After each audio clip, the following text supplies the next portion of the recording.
Welcome to Night Whispers, where horror meets serenity. Each night, we guide you into unsettling worlds with calm narration, eerie atmospheres, and chilling stories crafted for deep sleep. Settle in, close your eyes, and let the whispers take you. The ocean hides more than beauty.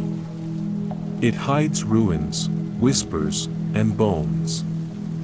Tonight, we dive where light cannot reach, and discover the cities the sea refused to forget. The sea has always been both a giver and a taker. It feeds us, connects continents, and inspires poets, but it also devours ships whole and swallows civilizations without hesitation. For every calm wave rolling gently against the shore, there are riptides and trenches waiting to drag life into the abyss. Humans have always feared what lies beneath, but what if the fear isn't just about drowning or monsters in the deep? What if the ocean keeps secrets, ruins, entire worlds, that once belonged to us, from Atlantis to Yonaguni, from India's sunken Dwarka to rumors of cities buried beneath the Black Sea? The whispers are always the same, that something once stood tall where now only currents roam. Were these cities swallowed by natural disasters, or were they erased by something even more mysterious, forces beyond our comprehension? Tonight, we journey beneath the waves, into the eerie beauty of the deep ocean, where forgotten cities, drowned voices, and unsettling mysteries still linger. You will hear not only the history but also the legends, the sightings, the ghostly tales told by divers who swore they were not alone in those sunken hulls. This is not just a story of water and stone, it is a story of memory, of civilizations erased but not gone. And once you hear it, you may never look at the ocean the same way again. The story begins with the most famous legend of them all, Atlantis. For centuries, it has been painted as a utopian city, brimming with knowledge, technology, and beauty. Then, suddenly, it was gone. Plato claimed a single catastrophic night sank the island into the sea. Skeptics dismiss it as allegory, yet explorers continue chasing the idea that maybe, just maybe, Plato was describing a real place, but Atlantis is only the tip of the iceberg. In the Pacific Ocean lies Yonaguni, a site off the coast of Japan that has baffled archaeologists and divers for decades. At first glance, the submerged structures look like massive stone staircases, terraces, and passageways. Sharp angles, flat walls, and the eerie symmetry of it all suggest human hands carved it long ago. Yet skeptics argue that these are simply natural rock formations, shaped by water and time. Still, when you descend into those depths, the sensation is uncanny. It feels built, purposeful. Divers often describe the silence there as crushing, as though the sea itself is holding its breath. Then there is Dwarka, an ancient city referenced in Indian texts, said to have been the kingdom of Lord Krishna himself. Long dismissed as myth, it wasn't until the early 2000s that sonar scans revealed structures beneath the Arabian Sea.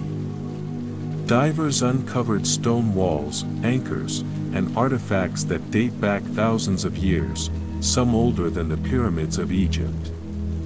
Suddenly, a myth seemed to bleed into reality. In these places, history and legend intertwine. Scientists provide geological explanations, tectonic shifts, rising sea levels, earthquakes. Yet, artifacts pulled from these ruins tell a different story: beads, pottery, tools. Objects that once belonged to people who lived, loved, and died long before we imagined such civilizations existed. And then there are the whispers. Divers have reported strange sensations in these places, like being watched, like voices carried through the current. Some claim their compasses spin erratically. Others say they heard bells ringing underwater, though no ships or temples exist there anymore. Whether it's disorientation from pressure or something else entirely, those who return often describe the same thing, the overwhelming feeling that the ocean does not forget. Imagine walking down a narrow stone corridor, but instead of air, you are surrounded by crushing water. Instead of sunlight, only beams from your torch cut through the blue-black darkness. That is what divers describe when exploring places like Yonaguni or the ruins near Dwarka, but beyond the physical ruins lies the greater mystery. What kind of lives once thrived there? Archaeologists piece together clues from artifacts. Beads suggest trade. Pottery fragments suggest communal meals, rituals, maybe even feasts. Anchors point toward ships and commerce. And the sheer size of some stone structures hints at an advanced organization, capable of designing and building on a scale we once thought impossible for their time. So what happened? Why did the sea claim them? Some theories are natural: rising sea levels after the last ice age, massive tsunamis, earthquakes that shattered coastlines. Yet, there are also anomalies. Certain carvings show symbols that match no known language. Some artifacts are carbon dated far older than other known civilizations in the region. If true, it means humanity has been building and losing cities far earlier than our history books admit. Then there are the more chilling possibilities. Local legends often speak not just of floods, but of curses, of gods angered by human arrogance, or of strange lights in the sky before the disaster struck. In Yonaguni, for example, fishermen long told tales of underwater demons and voices that called to them at night. In Dwarka, ancient texts described a celestial war before the sea swallowed the city. Even divers today admit the water feels different near these sites. Heavy, they say. Charged. As though the ocean is holding on to memory itself, replaying echoes of lives cut short. Some even claim to see shadows moving along the walls, figures too tall, too strange to be human. Whether these accounts are hallucinations, decompression side effects, or something unexplainable, they add another layer of mystery. A lost city is haunting enough. But a lost city that seems to remember you, watch you, follow you, that is something far darker. The deeper we dive into the drowned cities, the more the silence feels alive.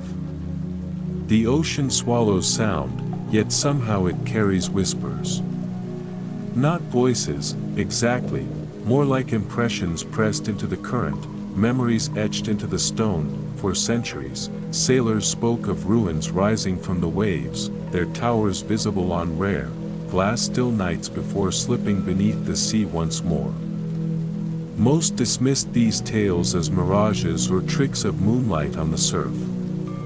But then came Yonaguni, off the coast of Japan.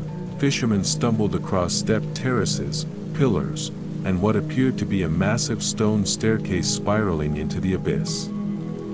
At first, scientists insisted it was a natural formation, the result of shifting plates and erosion. Yet divers reported something different.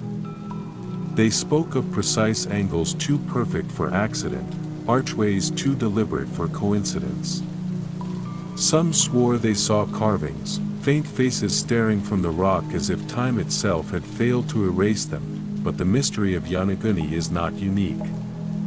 In India, the city of Dwarka, once thought to be purely mythical, was discovered beneath the Gulf of Khumba.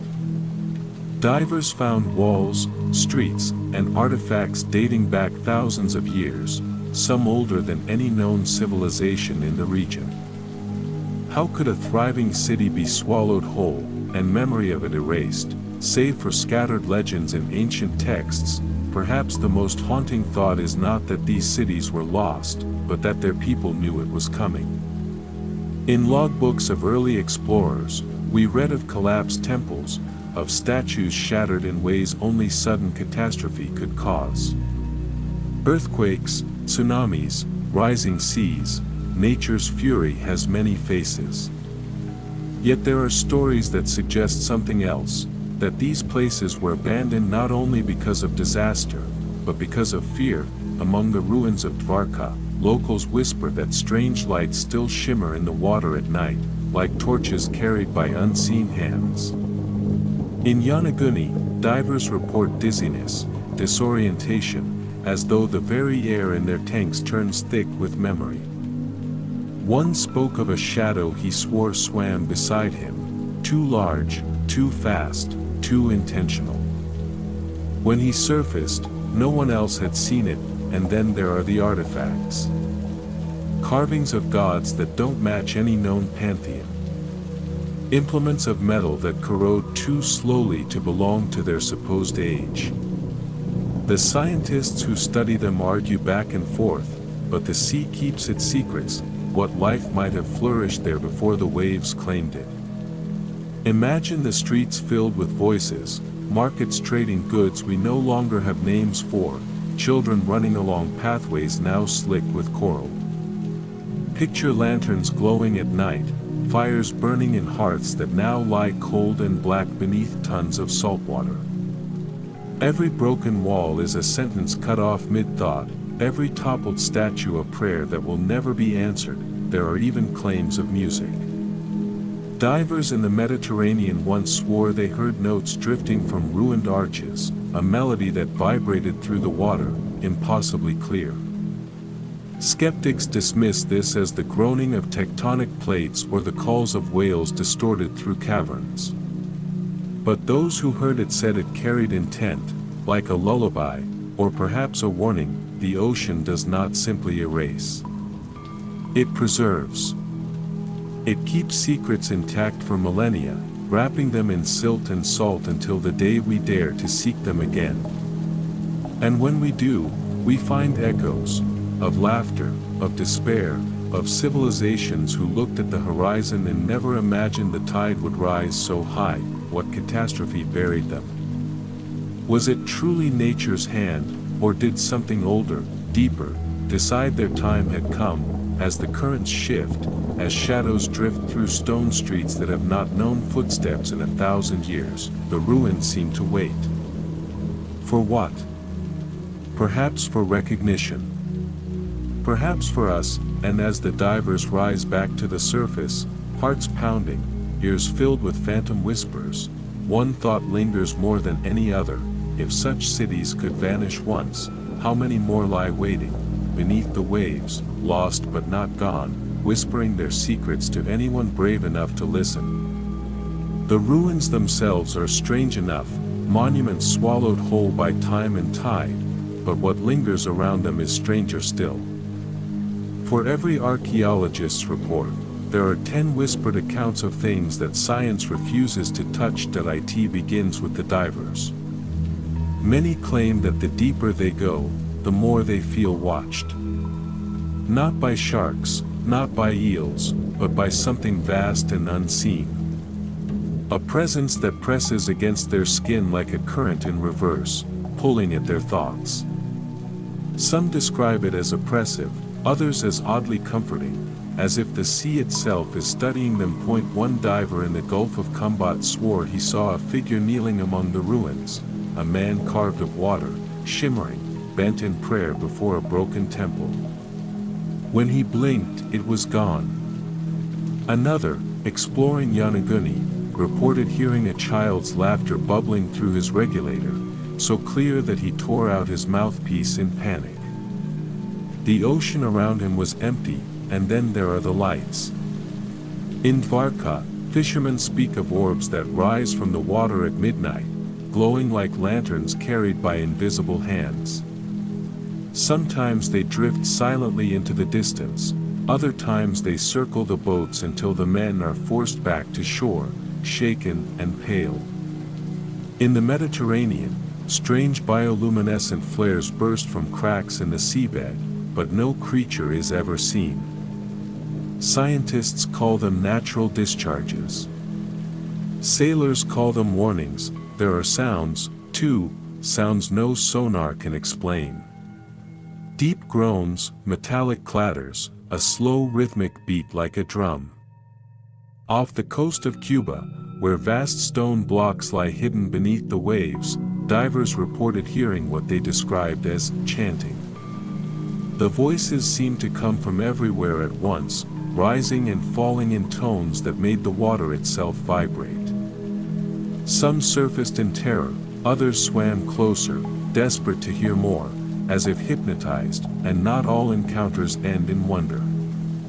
A British naval officer in the 1970s vanished while surveying an underwater ridge near Malta.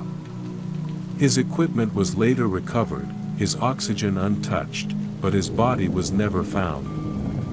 The last words on his recorder, "It's moving." What was moving? The sea? The stones? Or something that should not have been there? Folklore has always warned of such presences. In Indian legends, drowned spirits wander the ruins of Dwarka, unable to find release until the city itself is restored. Japanese tales tell of yumibozu, sea spirits that capsize boats if disturbed. Greek sailors whispered of nereids and tritons, beings who lived in submerged palaces and lured mortals to their doom. Are these merely stories, or were they memories passed down from those who witnessed the floods firsthand? Modern science has its explanations. Hallucinations caused by nitrogen narcosis. Lights created by bioluminescent algae. Sounds carried from far-off ships. But explanations don't erase the unease. Why do so many accounts sound the same? Why do divers across the world, in different oceans, describe the same laughter, the same shadows, the same sense of being followed? The most unsettling thought is not that these experiences are real, but that they are invitations. That the ruins are not dead at all, but alive in some way we cannot comprehend. Alive, and waiting. Perhaps that is why so many return. Archaeologists, divers, treasure hunters, they go back again and again, despite the risks.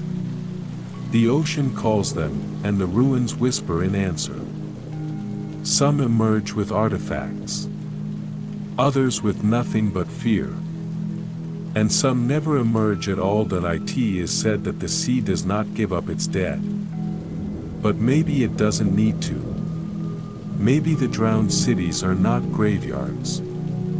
Maybe they are gathering places, where the lost wait in silence, their voices carried in currents, their faces glimpsed in shadows, their presence felt in every ripple, and if you dare to descend deep enough, if you let the water close over your head and follow the glow into the ruins, you may find them waiting for you too. The ocean may be vast, but it does not erase. It preserves. Beneath layers of silt, behind coral growth and salt stains, lie the quiet remains of lives once lived. When divers brush the sand away from a carved step or a broken pillar, they are not uncovering stone alone, they are brushing the dust from memory. What would daily life have been like in these drowned cities? Imagine Dwarka before the waves rose, streets lined with shrines, merchants selling spices, fishermen setting out at dawn. Bells from temples rang across the shore, their sound swallowed now by the tide. Imagine Yonaguni not as a barren monument but as a citadel, its stairways alive with warriors, its flat tops crowned with fire altars. The ruins do not whisper facts. They whisper possibilities. Artifacts provide fragments of these possibilities. Pottery pulled from the Gulf of Kumbat is decorated with patterns eerily similar to those found in faraway Mesopotamia. Stone anchors dredged near Dwarka are nearly identical to those still used by fishermen today. Off the coast of Japan, chisel marks scar the surfaces of Yonaguni's platforms, cut so sharp and straight they mock the idea of natural erosion. Each shard, each groove, is a voice calling out from a time before the flood, but the echoes are incomplete. They raise more questions than they answer. Who built these places? How did they fall? Why do so many cultures, separated by oceans, tell the same story of a city swallowed by the sea? Is it coincidence, or is it shared memory? One great catastrophe remembered across continents, scientists point to the end of the last ice age, when glaciers melted and sea levels rose by more than 400 feet. Entire coastlines vanished.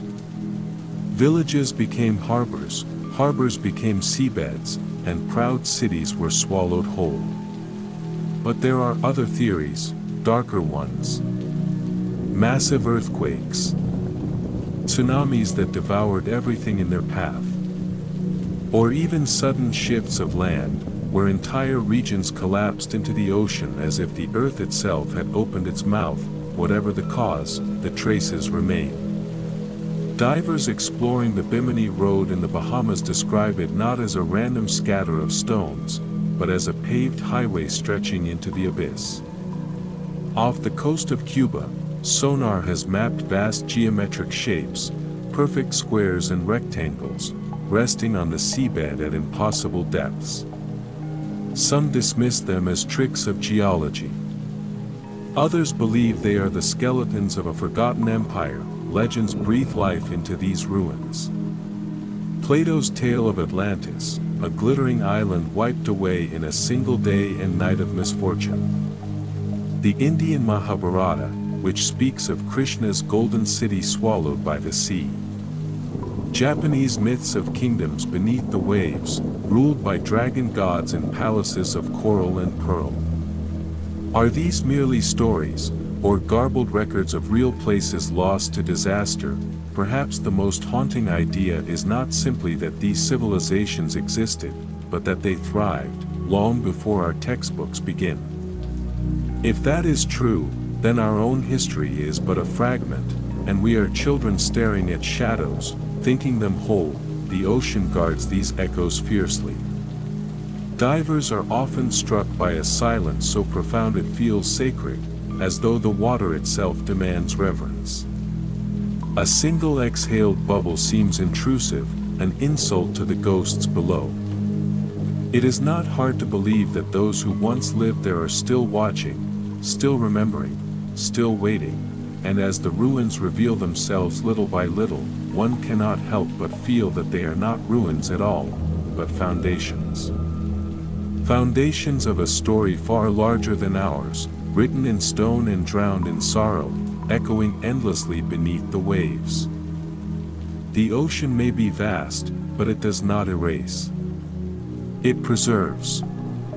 Beneath layers of silt, behind coral growth and salt stains, lie the quiet remains of lives once lived.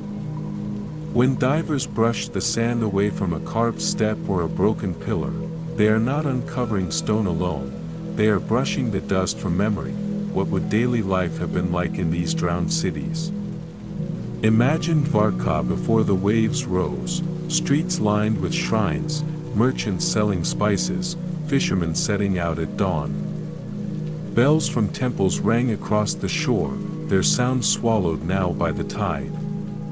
Imagine Yanaguni not as a barren monument but as a citadel, its stairways alive with warriors, its flat tops crowned with fire altars. The ruins do not whisper facts. They whisper possibilities. Artifacts provide fragments of these possibilities. Pottery pulled from the Gulf of Kumbat is decorated with patterns eerily similar to those found in faraway Mesopotamia. Stone anchors dredged near Dwarka are nearly identical to those still used by fishermen today. Off the coast of Japan, chisel marks scar the surfaces of Yanaguni's platforms, cut so sharp and straight they mock the idea of natural erosion. Each shard, each groove, is a voice calling out from a time before the flood, but the echoes are incomplete. They raise more questions than they answer. Who built these places? How did they fall? Why do so many cultures, separated by oceans, tell the same story of a city swallowed by the sea? Is it coincidence, or is it shared memory? One great catastrophe remembered across continents, scientists point to the end of the last ice age, when glaciers melted and sea levels rose by more than 400 feet. Entire coastlines vanished. Villages became harbors, harbors became seabeds, and proud cities were swallowed whole. But there are other theories, darker ones. Massive earthquakes. Tsunamis that devoured everything in their path.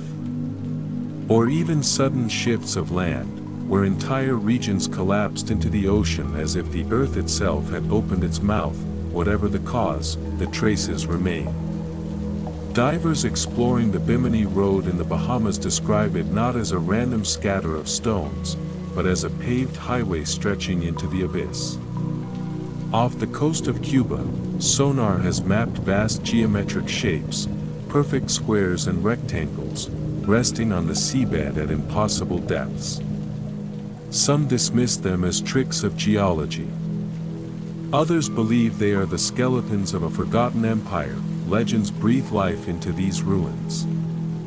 Plato's tale of Atlantis, a glittering island wiped away in a single day and night of misfortune. The Indian Mahabharata, which speaks of Krishna's golden city swallowed by the sea. Japanese myths of kingdoms beneath the waves, ruled by dragon gods in palaces of coral and pearl. Are these merely stories, or garbled records of real places lost to disaster? Perhaps the most haunting idea is not simply that these civilizations existed, but that they thrived, long before our textbooks begin. If that is true, then our own history is but a fragment, and we are children staring at shadows, thinking them whole. The ocean guards these echoes fiercely. Divers are often struck by a silence so profound it feels sacred, as though the water itself demands reverence. A single exhaled bubble seems intrusive, an insult to the ghosts below. It is not hard to believe that those who once lived there are still watching, still remembering, still waiting, and as the ruins reveal themselves little by little, one cannot help but feel that they are not ruins at all, but foundations. Foundations of a story far larger than ours, written in stone and drowned in sorrow, echoing endlessly beneath the waves. The ocean is patient. It takes without haste, swallows without mercy, and hides its secrets with a silence deeper than time itself. Every ruined wall, every toppled column beneath the waves is not just stone, it is memory, etched into the seabed. And when divers drift above these ancient remains, they are not explorers but trespassers in a cemetery the size of the earth. To gaze upon a drowned city is to feel the weight of history pressing against your chest. Once, streets echoed with footsteps, markets rang with laughter, temples blazed with firelight. Now, fish swim through broken archways. Coral encrust statues that once stood proud. Anemones wave where banners once unfurled. The transformation is beautiful and tragic, a reminder that everything we build is fragile before the tides of time. In the abyss, imagination fills the silence. What songs were sung in these places? What prayers rose from temples now buried in sand? What last moments did they endure as the waves closed in? It is not hard to picture families clutching one another as walls crumbled, priests lifting their arms to gods that would not save them, rulers watching their palaces sink beneath the rising flood. Their cries were silenced, but the ocean remembers. It always remembers. Science tells us these ruins are curiosities, rocks shaped by tectonics, floods reshaping coasts, natural formations mistaken for artistry. But as we drift deeper into the abyss, that explanation feels small.